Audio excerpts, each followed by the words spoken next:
नमस्कार। आज के इस ई कंटेंट में आप सभी का स्वागत है। आज हम लोग अध्ययन करेंगे वैयक्तिक अध्ययन विधि का महत्व। इसके बारे में हम लोग आज चर्चा करेंगे विस्तार से। सामाजिक इकाइयों के अध्ययन के लिए वैयक्तिक अध्ययन विधि अत्यधिक महत्वपूर्ण विधि है, क्योंकि इसके द्वारा अत्यंत सूक्ष्म और गहन अध्ययन संभव होता है। न केवल सामाजिक समस्याओं के अध्ययन में इस विधि की उपयोगिता है, बल्कि मानसिक समस्याओं के लिए तो यह विधि अत्यंत ही उपयोगी सिद्ध होती है। मनोचिकित्सकों का मत है कि अधिकांश बीमारियां मानसिक होती है और व्यक्तिगत अध्ययन विधि द्वारा ऐसी बीमारियों का उपचार भी संभव होता है। यहाँ पर हमारे समाजशास्त्री फूले ने इस विधि के महत्व को इस रूप में भी स्पष्ट किया है कि व्यक्तिगत अध्ययन विधि हमारे बौद्ध ज्ञान को विकसित करती है और जीवन पर स्पष्ट रूप से प्रभाव भी डालती है। व्यक्तिगत अध्ययन विधि के महत्व को निम्नलिखित रूप में भली भांति रूप से स्पष्ट किया जा सकता है। हम यहाँ निम्न बिंदुओं के द्वारा व्यक्तिगत अध्ययन पद्धति के महत्व के बारे में विस्तार से चर्चा करेंगे। इसका पहला बिंदु है अति गहन अध्ययन। इसके अंतर्गत वैयक्तिक अध्ययन विधि किसी सामाजिक समस्या का अत्यंत गहन अध्ययन करती है, क्योंकि इस विधि में अध्ययन की जाने वाली इकाई के किसी विशेष पक्ष का ही अध्ययन नहीं किया जाता, अपितु उससे संबंधित सभी पक्षों का विस्तृत रूप से अध्ययन भी किया जाता है। बर्गेस ने वैयक्तिक अध्ययन को सामाजिक सूक्ष्म दर्शक यंत्र, अंग्रेजी में इसको सोशल माइक्रोस्कोप कहा जाता है। इससे भी इस विधि का महत्व और भी अधिक स्पष्ट हो जाता है। इसका दूसरा बिंदु है महत्वपूर्ण प्राकल्पनाओं का स्रोत, अंग्रेजी में इसको सोर्स ऑफ इम्पोर्टेंट हाइपोथेसिस कहा जाता है। इसके अंतर्गत वैयक्तिक अध्ययन विधि अनेक महत्वपूर्ण प्राकल्पनाओं के निर्माण में अत्यधिक सहायक होती है और इसमें अनेक इकाइयों का सूक्ष्म तथा विस्तृत अध्ययन भी किया जाता है और निष्कर्ष भी निकाल लिए जाते हैं, और इन निष्कर्षों के आधार पर अनेक प्राकल्पनाओं का निर्माण भी किया जाता है और कालांतर में यही प्राकल्पनाएं उस अध्ययन को दिशा निर्देश करती है तथा नवीन अध्ययनों के लिए भी आधार बनती है। इसके बाद तीसरा बिंदु है अति महत्वपूर्ण प्रपत्रों का स्रोत। इसके अंतर्गत वैयक्तिक अध्ययन विधि अत्यंत महत्वपूर्ण प्रपत्रों के निर्माण में सहायक होती है, जैसे अनुसूची, प्रश्नावली, साक्षात्कार निर्देशिका आदि प्रपत्र कहलाते हैं। किसी वर्ग विशेष को अध्ययन करने के उपरांत अनेक महत्वपूर्ण बातें जैसे उनकी रुचियों, मनोवृत्तियों आदि की जानकारी भी हो जाती है और इसके आधार पर अनुसंधानकर्ता यह निश्चित कर सकता है कि प्रश्न सूची में से किसी प्रश्नों को हटा दिया जाए और किन प्रश्नों को समाविष्ट कर लिया जाए। यहाँ पर हमारे समाजशास्त्री गुड्डे एवं हार्ट ने भी प्रश्नावली और अनुसूची को अंतिम रूप प्रदान करने में वैयक्तिक अध्ययन के महत्व को स्वीकार किया है और इस प्रकार सामाजिक अनुसंधान से संबंधित अनेक महत्वपूर्ण प्रपत्रों के निर्माण करने में कोई विशेष कठिनाई भी नहीं होती है। इसका चौथा बिंदु है इकाइयों का वर्गीकरण एवं विभाजन। वैयक्तिक अध्ययन विभिन्न इकाइयों को विभिन्न समूहों में विभाजित एवं वर्गीकृत करने में सहायक होता है और यह विधि व्यक्तिगत अध्ययन में सूक्ष्मता प्राप्त करके इकाइयों के विभिन्न गुणों से परिचित भी कराती है। इससे निदर्शन निकालने में भी आसानी हो जाती है। उसके बाद इसका पांचवा बिंदु आता है मनोवृत्तियों के अध्ययन में सहायक। व्यक्तिगत अध्ययन के अंतर्गत व्यक्तिगत रुचियों व मनोवृत्तियों का अध्ययन किया जाता है और अध्ययनकर्ता जब तक व्यक्तियों की रुचियों, मनोवृत्तियों, सामाजिक मूल्यों एवं विशेष परिस्थितियों में उनकी प्रतिक्रियाओं को नहीं समझ लेता, तब तक अध्ययन में वैज्ञानिकता नहीं आ पाती है। और इस प्रकार से मनोवृत्तियों से संबंधित विशेषताओं को व्यक्तिगत अध्ययन पद्धति से ही भलीभांति समझा जा सकता है, और साथ ही मनोवृत्तियों में भी परिवर्तन और सामाजिक परिवर्तन का पूर्वानुमान भी लगाया जा सकता है। इसके बाद इसका छठा पॉइंट है मनोवैज्ञानिक अध्ययनों में सहायक। व्यक्तिगत अध्ययन विधि मनोवैज्ञानिक अध्ययनों में भी सर्वाधिक उपयोगी सिद्ध हुई है, क्योंकि व्यक्ति की अधिकांश क्रियाएं एवं व्यवहार उनकी मानसिक दशाओं के परिणाम होते हैं, और ये मानसिक दशाएं इतनी सूक्ष्म एवं जटिल प्रकृति की होती है कि केवल प्राथमिक एवं द्वितीयक स्रोतों की सहायता से उनका अध्ययन नहीं किया जा सकता। और मनोवैज्ञानिक प्रक्रियाएं जिन परिस्थितियों के परिणाम स्वरूप होती है, उन्हें केवल व्यक्तिगत अध्ययन द्वारा ही समझा जा सकता है, और इस कारण मानसिक दशाओं का अध्ययन करने तथा मनोचिकित्सा करने के लिए व्यक्तिगत अध्ययन सर्वाधिक उपयोगी होते हैं। सातवां बिंदु है व्यक्तिगत अनुभवों का स्रोत। व्यक्तिगत अध्ययन विधि व्यक्तिगत अनुभवों को प्राप्त करने का भी स्रोत है, और इस विधि द्वारा अनुसंधानकर्ता को महत्वपूर्ण अनुभव प्राप्त होते हैं, क्योंकि यह विधि जीवन के सूक्ष्म से सूक्ष्म पहलुओं का अध्ययन करती है, इसलिए अन्य विधियों की तुलना में अधिक उपादेय विधि कहलाती है। इसके बाद आठवां बिंदु है प्रारंभिक अध्ययन में सहायक।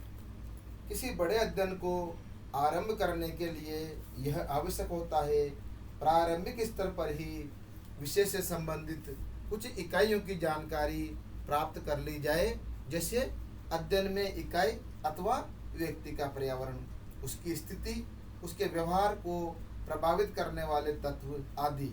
इन सब की जानकारी व्यक्तिगत अध्ययन में हो जाती है, जिसके आधार पर उपकरणों का निर्माण, निदर्शन की प्राप्ति आदि में सरलता होती है। इसके पश्चात इसका नौवां बिंदु है अनुसंधानकर्ता के ज्ञान का विस्तार। इसके अंतर्गत व्यक्तिगत अध्ययन विधि के द्वारा किसी सामाजिक इकाई से संबंधित व्यक्तिगत प्रलेखों का अध्ययन करते समय अध्ययनकर्ता अध्ययन के विभिन्न पक्षों का विश्लेषण करता है। इस कारण उसे स्वयं ही एक अंतर्दृष्टि प्राप्त हो जाती है, जो अध्ययन की सफलता में भी सहायक होती है। यहाँ पर हमारे जो समाजशास्त्री है ब्लूमर महोदय, वो कहते हैं कि व्यक्तिगत अध्ययन पद्धति इस दृष्टिकोण से अधिक महत्वपूर्ण है कि इस पद्धति द्वारा जब हम किसी सामाजिक इकाई से संबंधित व्यक्तिगत प्रलेखों का अध्ययन करते हैं, तो अध्ययन से संबंधित अनुसंधानकर्ता के ज्ञान में भी वृद्धि नहीं होती, बल्कि अध्ययन के प्रति उसकी रुचि में भी वृद्धि हो जाती है। 10वां बिंदु है सामग्री की संपूर्णता। इसके अंतर्गत व्यक्तिगत अध्ययन विधि द्वारा संकलित सामग्री स्वयं में पूर्ण होती है। अन्य विधियों से इतनी पर्याप्त मात्रा में सामग्री प्राप्त करना भी कठिन होता है। यह विधि उपयोगिता कही जा सकती है। इस प्रकार सामाजिक अनुसंधान में व्यक्तिगत अध्ययन विधि अधिक उपयोगी मानी जाती है। इस संबंध में हमारे समाजशास्त्री C.H. गुले का कहना है कि व्यक्तिगत अध्ययन विधि हमारे बौद्ध ज्ञान को विकसित करती है एवं जीवन को स्पष्ट रूप से प्रस्तुत भी करती है, और यह प्रत्यक्ष रूप से व्यवहारों का अध्ययन करती है, न कि अप्रत्यक्ष व अमूर्त साधनों का। इसके पश्चात अब हम व्यक्तिगत अध्ययन विधि की सीमाओं का अध्ययन करेंगे।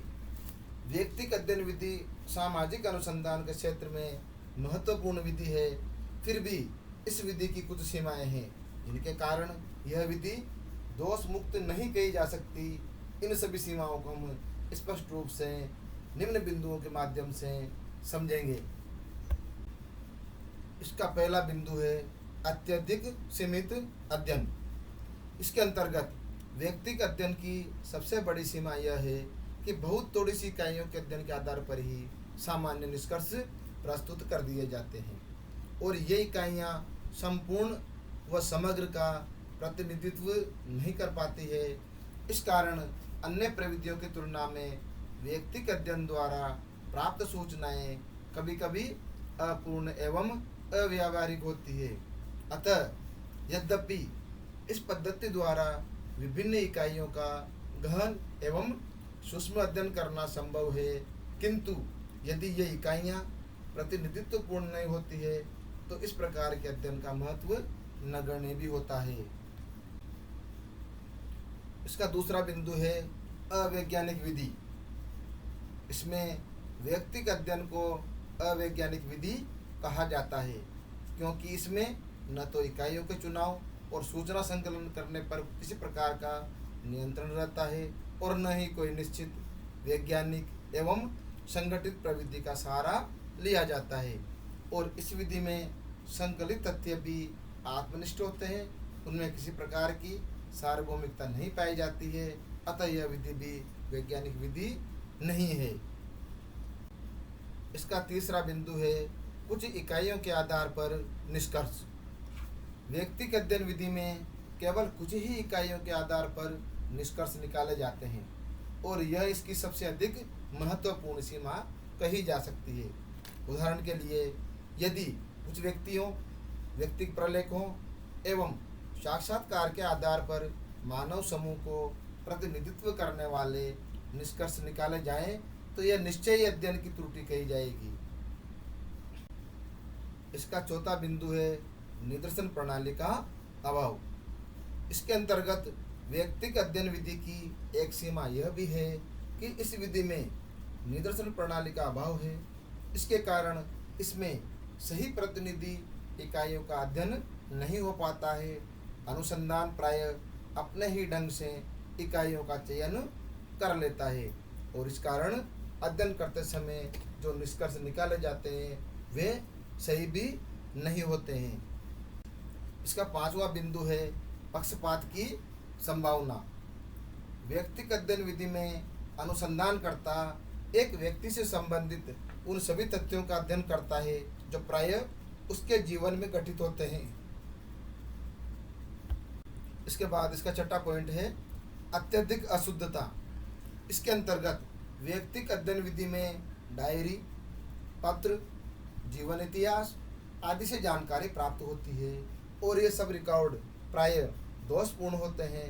अतः इनसे प्राप्त तथ्य भी अशुद्ध होते हैं और वास्तविक स्थिति जानकारी नहीं हो पाती है, इसलिए यह अशुद्ध और अस्पष्ट विधि भी कही जाती है। इसका सातवां बिंदु है अप्रामाणिक तथ्य।